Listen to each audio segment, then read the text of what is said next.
माझं नाव सोहम मच्छिंद्र देखणे. माझ्या शाळेचे नाव पतशबाई रतनचंद मानव कल्याण ट्रस्ट, भोसरी, पुणे.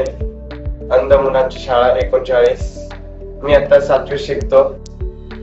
ते आम्ही झाले 2 वर्षापासून यूज करतोय.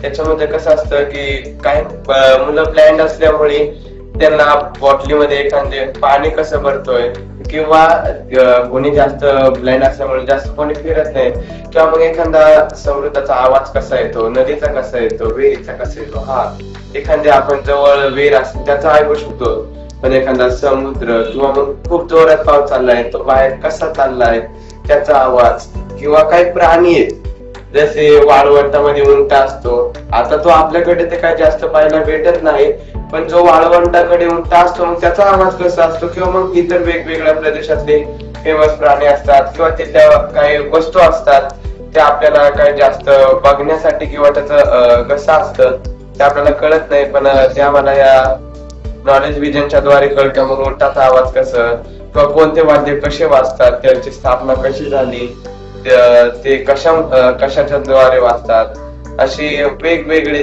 जे आहे ते आम्हाला या नॉलेज विजनच्या माध्यमातून कळलं, आणि आम्हाला खूप युजफुल होतं. लहान मुलांनाही आता काही ना फार काही दिसत नाही, त्यामुळे त्या विद्यार्थ्यांनाही मुलांनाही फार युजफुल होत, आणि आम्हाला ते फार युजफुल होईल आणि होत आहे.